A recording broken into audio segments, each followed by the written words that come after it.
Hello बच्चों, आज हम डिस्कस करेंगे first year chemistry chapter number 1 का दूसरा टॉपिक जिसका नाम है आइंस। तो चलिए लेक्चर को स्टार्ट करते हैं। कॉपी और पेन उठा लें और स्टार्ट कर दें नोट्स बनाना। आइंस की अगर हम बात करें, आइन एक ऐसी स्पीशी है जिसके ऊपर कोई चार्ज होता है। हम कह सकते हैं चार्ज कैरिंग स्पीशी। एक चार्ज कैरिंग स्पीशी को हम आयन कहते हैं। अब ये जो चार्ज है ये पॉजिटिव भी हो सकता है, ये नेगेटिव भी हो सकता है। पॉजिटिव चार्ज हो या नेगेटिव चार्ज हो, उस चार्ज स्पीशी को हम आयन कहते हैं। ये है हमारे पास आयन की डेफिनेशन।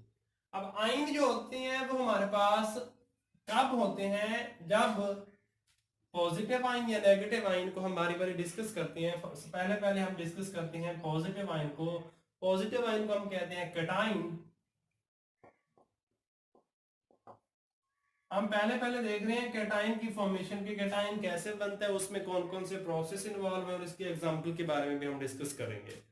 तो अगर हम कैटाइन की बात करें, कैटाइन तब बनता है व्हेन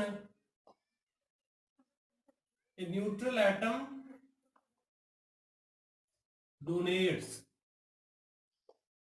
डोनेट्स एन इलेक्ट्रॉन। जब कोई न्यूट्रल एटम इलेक्ट्रॉन को डोनेट करता है तो वो पॉजिटिव आयन में चेंज हो जाता है, कैटाइन में चेंज हो जाता है। फॉर एग्जांपल हमारे पास न्यूट्रल एटम ए है। जब इस न्यूट्रल एटम के ऊपर हम एनर्जी अप्लाई करते हैं तो ये कैटाइन में चेंज हो जाता है और एक इलेक्ट्रॉन हमें देता है। इस तरह की स्पीशी को हम कैटाइन कहते हैं या सिंपली आयन कहते हैं। तो अब हम देख रहे हैं कि आपको नजर आ रहा है कि ये जो कैटाइन बन रहा है, इस दौरान एनर्जी क्या हो रही है, अप्लाई हो रही है। मतलब एनर्जी यहाँ पे एब्जॉर्ब हो रही है, हम एनर्जी यूज कर रहे हैं। तो आपको पता है कि ऐसा प्रोसेस जिसमें एनर्जी एब्जॉर्ब हो उसे हम कहते हैं एंडोथर्मिक प्रोसेस। Endothermic process. तो कैटाइन का बनना कौन सा प्रोसेस हुआ, कैटाइन का बनना एंडोथर्मिक प्रोसेस हुआ। मींस दैट इस प्रोसेस में एनर्जी एब्जॉर्ब होती है। जब भी कोई कैटाइन बनता है तो उस दौरान एनर्जी एब्जॉर्ब होती है। एनर्जी हम इस एटम के ऊपर अप्लाई करते हैं तो क्या होता है कि इससे इलेक्ट्रॉन निकलता है, इससे इलेक्ट्रॉन निकलता है। ये बात ध्यान में रहनी है। उसके अलावा अब अगर हम इसकी बात एग्जाम्पल की बात करें, कैटाइन की एग्जाम्पल की, कि कौन कौन सी चीजें, कौन कौन से एलिमेंट या एटम कैटाइन बनाते हैं, तो सारे के सारे जो मेटल हैं, ऑल मेटल्स, ऑल मेटल्स, जितने भी मेटल हैं, आपको पता है कि मेटल की प्रॉपर्टी है कि वो इलेक्ट्रॉन को लूज करते हैं, डोनेट करते हैं। तो जितने भी मेटल हैं वो सारे के सारे इलेक्ट्रॉन को डोनेट करते हैं, इसलिए वो कौन से आयंस बनाते हैं, कैटाइन बनाते हैं। फॉर एग्जांपल हमारे पास Na positive, K positive, Mg positive, Al positive, ये सारे के सारे हमारे पास कैटाइन है। और ये क्या करते हैं, इलेक्ट्रॉन डोनेट करते हैं और पॉजिटिव आयन में चेंज हो जाते हैं। ये था हमारे पास पॉजिटिव आयन का बनना, जिसे हम कह सकते हैं कैटाइन फॉर्मेशन। अब हम जाते हैं एनाइन की फॉर्मेशन की तरफ। कैटाइन तो बन गया, एनाइन कैसे बनता है, उसमें कौन कौन से प्रोसेस इन्वॉल्व है।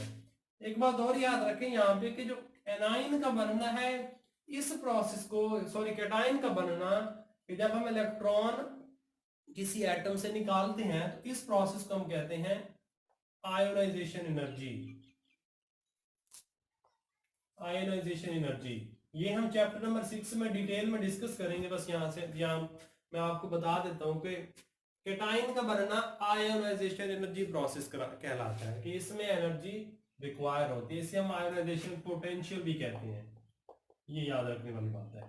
इसको हम डिटेल में चैप्टर नंबर 6 में डिस्कस करेंगे, तो याद रखेंगे। उसके बाद अब हम जाते हैं एनाइन की तरफ, मतलब नेगेटिव आयन की तरफ।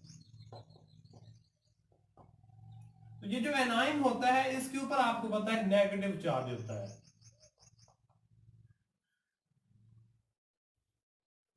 नेगेटिव चार्ज होता है। अब नेगेटिव चार्ज कैसे आता है उसकी तरफ हम जाते हैं। जब भी कोई neutral atom accept an electron, जब भी कोई न्यूट्रल एटम इलेक्ट्रॉन को एक्सेप्ट करता है तो कौन सा आयन बनता है? एनाइन बनता है, नेगेटिव आयन बनता है। जब भी कोई न्यूट्रल एटम इलेक्ट्रॉन को एक्सेप्ट करता है तो नेगेटिव आयन बनता है। अब देख रहे हैं कि यहाँ पे कि नेगेटिव आयन तब बन रहा है जब हम इलेक्ट्रॉन ऐड कर रहे हैं किसी एटम के अंदर। फॉर एग्जांपल हमारे पास न्यूट्रल एटम ए है, इसके अंदर हमने एक इलेक्ट्रॉन ऐड करना है, ये हमारे पास एक इलेक्ट्रॉन है, तो ये चेंज हो जाएगा ए नेगेटिव में, इसे हम कहेंगे एनाइन।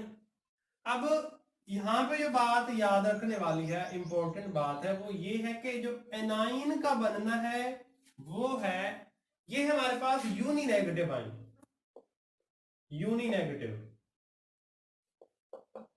ये और कॉन्सेप्ट है, ये भी मैं आपको यहाँ पे देता चलूं कि यूनी नेगेटिव आयन का जो बनना है, वैसे इसे हम चैप्टर नंबर 6 में डिटेल में पढ़ेंगे, लेकिन ये यहाँ पे भी इंपॉर्टेंट है बताना कि जो यूनी नेगेटिव आयन है उसका बनना एक्सोथर्मिक प्रोसेस है। एक्सोथर्मिक प्रोसेस है मतलब ये कि जब हम सिर्फ और सिर्फ एक इलेक्ट्रॉन ऐड करेंगे और यूनी नेगेटिव आयन बनाएंगे, उस दौरान एनर्जी रिलीज होगी, तो वो एक्सोथर्मिक प्रोसेस होगा। सिर्फ और सिर्फ यूनी नेगेटिव आयन का बनना एक्सोथर्मिक प्रोसेस है। जब हम एक और इलेक्ट्रॉन इसके अंदर ऐड करेंगे, हम ये बनाएंगे, हम एक और इलेक्ट्रॉन ऐड करेंगे, तो उस दौरान क्या होता है कि इलेक्ट्रॉन ऑलरेडी इलेक्ट्रॉन जो हमने ऐड किया है और जो इनकमिंग इलेक्ट्रॉन है उनमें रिपल्शन होती है, तो उस दौरान जो इलेक्ट्रॉन को ऐड करना काफी मुश्किल है, तब हम एनर्जी अप्लाई करते हैं। तो जो दूसरा आयन ऐड करना वो वाला जो प्रोसेस है वो हो जाता है हमारे पास एंडोथर्मिक। ये बात यहाँ पे याद रखने वाली है। ये एनाइन की फॉर्मेशन थी, तो उसमें कौन कौन से प्रोसेस इन्वॉल्व है। अब जो एनाइन बनने का प्रोसेस है उसे हम कहते हैं electron affinity. Electron affinity, affinity कहते हैं अट्रैक्शन को इलेक्ट्रॉन के इलेक्ट्रॉन को अट्रैक्ट करने की कितनी उसमें क्या है एबिलिटी है, इसे हम कहते हैं इलेक्ट्रॉन अफिनिटी। अगर हम इसके एग्जांपल की बात करें, जितने भी नॉन मेटल हैं, सारे के सारे नॉन मेटल्स की ये एबिलिटी है कि वो इलेक्ट्रॉन को एक्सेप्ट करते हैं। फॉर एग्जांपल हमारे पास फ्लोरीन है, क्लोरीन, ब्रोमीन है हमारे पास, और भी काफी सारे हमारे पास हैं कि जो इलेक्ट्रॉन को एक्सेप्ट करके एनाइन बनते हैं या नेगेटिव आयन में चेंज हो जाते हैं। अब यहां तक हमने देखा है कि सिर्फ सिंगल एटम या तो इलेक्ट्रॉन को रिलीज कर रहा है या गेन कर रहा है। अब कुछ ऐसी भी हमारे पास एग्जांपल है जिसपे ग्रुप ऑफ एटम आयन की फॉर्म में होते हैं, हम उसको देखते हैं।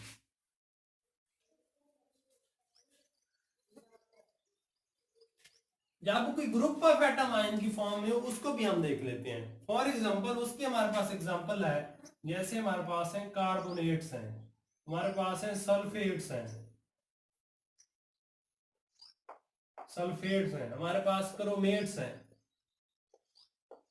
अब ये क्या है कि ये भी आयन है लेकिन काफी सारे एटम के ग्रुप की फॉर्म में है, ये भी हमारे पास आयन है। अब ये जो कैटाइन है इनकी फॉर्म में, ग्रुप ऑफ एटम की फॉर्म में पॉजिटिव आयन बहुत कम है लेकिन नेगेटिव आयन काफी ज्यादा है। ये बात यहाँ पे याद रखने वाली है, मतलब हमें कम मिलते हैं positive ion, group of atom की फॉर्म में कम मिलती हैं, लेकिन negative ion group of atom की फॉर्म में ज्यादा मिलते हैं। यहां तक था हमारे पास आयन का बनना। अब एक और भी हमारे पास यहाँ पे कॉन्सेप्ट है, वो हमारे पास है मॉलिक्यूलर आयन। वो बिल्कुल इससे ही मुंसलिक है। Molecular ion. अब जब भी कोई एटम इलेक्ट्रॉन डोनेट करता है या गेन करता है, आयन बनता है। सिमिलरली जब कोई मॉलिक्यूल डोनेट और accepts an electron, then molecular ion is formed. जब भी कोई मॉलिक्यूल इलेक्ट्रॉन को एक्सेप्ट करता है या डोनेट करता है, लूज करता है या गेन करता है, उस दौरान मॉलिक्यूलर आयन बनते हैं। उस दौरान मॉलिक्यूलर आयन बनते हैं। एग्जांपल अगर हम देखें इसकी एग्जांपल है हमारे पास CO2 positive, N2 positive, O2 positive and carbocations. अब ये क्या है हमारे पास, इसको मजीद हम रहने देते हैं। ये हमारे पास है मॉलिक्यूलर आयंस हैं। ये क्या करते हैं, फॉर ये हम देखें ना CO2, ये हमारे पास एक मॉलिक्यूल है, एक न्यूट्रल मॉलिक्यूल है। जब ये इलेक्ट्रॉन को डोनेट करता है तो CO पॉजिटिव बन जाता है। सिमिलरली N2 है हमारे पास, न्यूट्रल है। जब ये इलेक्ट्रॉन को डोनेट करता है एक इलेक्ट्रॉन को, तो N2 पॉजिटिव बन जाता है।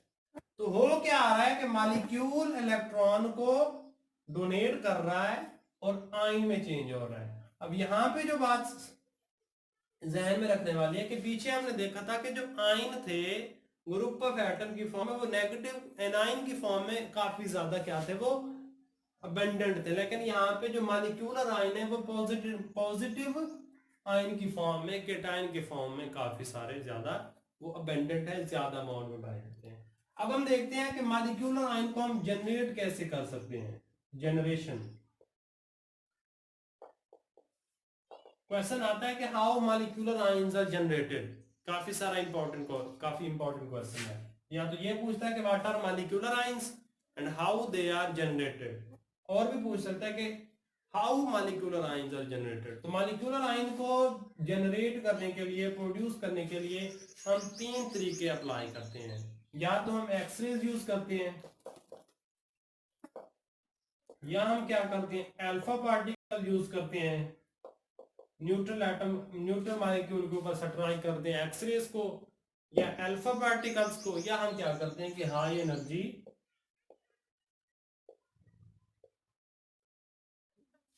Beam of electrons, high energy beam of electrons को भी हम यहाँ पे अप्लाई करते हैं मॉलिक्यूलर आयन को जनरेट करने के लिए। ये था हमारे पास आयन और मॉलिक्यूलर आयन को